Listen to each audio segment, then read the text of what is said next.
Very unfortunately sir, मैं honourable हैं आप मेरे लिए, मैंने आपके साथ काम किया है, लेकिन जहां ज्यादती होते हुए देखते हैं वहां पे मुझे आपके सामने ये चीज़ें रखना बहुत ज़रूरी है। यही सारी चीज़ें पिछले 3 साल में, आज वहां से पीटीआई की बड़ी जज्बाती स्पीच सुनी हमने कि ये होना चाहिए, वो होना चाहिए। वहां से खड़े होते थे जब वो लोग यहाँ बैठते थे, या आप लोग जब यहाँ बैठते थे, हम वहां से खड़े होकर यही बातें आपसे करते थे। हम आपसे कहते थे कि आर्टिकल 158 पे कॉम्प्रोमाइज नहीं होगा। हम आपसे कहते थे कि सिंध का 70% गैस में शेयर है और वो हमारा शेयर जो है हमें नहीं मिलता।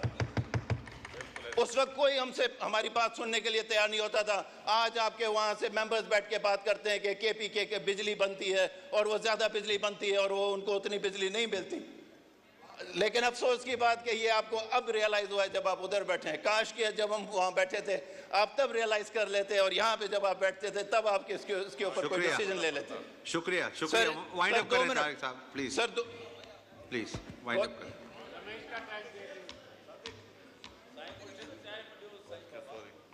बहुत अच्छी बात है सर कि एक खुशाइन बात है कि सीपैक के ऊपर सर तमाम पार्टियां साथ बैठी। मुझे बहुत सुन के खुशी हुई कि जब सीपैक पे पीटीआई और बाकी सारी जमातें साथ बैठ के पाकिस्तान की भलाई के हिसाब से उन्होंने मिलकर काम किया। ये हमारे लिए बहुत ज़रूरी हो गया। हमारे सीनियर्स यहाँ पे बैठे हुए हैं, ख्वाजा साहब भी सामने बैठे हुए हैं। सर हम हर बार बात करते हैं चार्टर ऑफ इकोनॉमी की। जब हम सीपैक के लिए अगर हम साथ बैठ सकते हैं तो चार्टर ऑफ इकोनॉमी जो मोस्ट इंपॉर्टेंट टॉपिक है, जो इस मुल्क को हमारे इन मसलों को ख़त्म कर सकता है, हमारे मसलों को हल कर सकता है, हम उसके लिए क्यों नहीं साथ बैठ सकते? कब होगा कि हम चार्टर ऑफ इकोनॉमी पे बैठेंगे और 15 साल और 20 साल की जो है हम पॉलिसी बना देंगे और जान छुड़ाएंगे हम सीजनल पॉलिसीज से। यहाँ पे सर इस तरह की पॉलिसीज बनती है कि एक साल तो हम कहते हैं कि ईवी व्हीकल्स ले आओ, उसको हम 0 पे टैक्स कर देते हैं। दूसरे साल कहते हैं नहीं जी नहीं, ईवी नहीं आ सकती। एक साल हम कहते हैं कि जी सीएनजी अलाउ कर दो, बिलियंस रुपीस ट्रिलियंस की उसमें इन्वेस्टमेंट हो जाती है और कुछ टाइम के बाद कहते हैं नहीं जी नहीं, ये नहीं हो सकता। एक साल हम मैंगोस को अलाउड करते हैं। अब हो गया, अब आप वाइंड अप हो गया, बस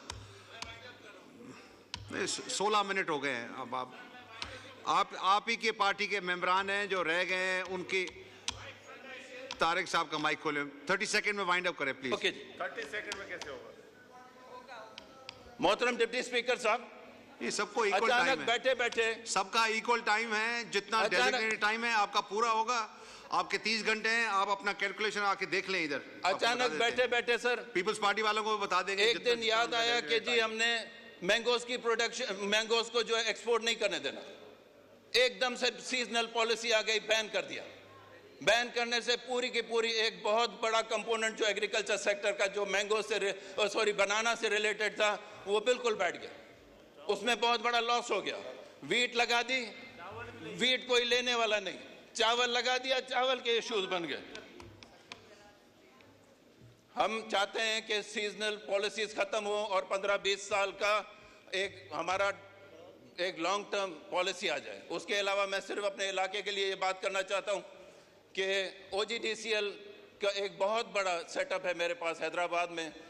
9 से 10 करोड़ रुपए डेली वहाँ से प्रोडक्शन है गैस और ऑयल की, और उसके होते हुए भी वहाँ पे लोकल लोगों को नौकरी नहीं मिलती। हम तो कहते हैं कि कम से कम CEO या कोई डायरेक्टर ना लगाएं, लेकिन कम से कम जो वहाँ के ग्रेड 1 to 4 है वो वहाँ का होना चाहिए। शुक्रिया तारिक।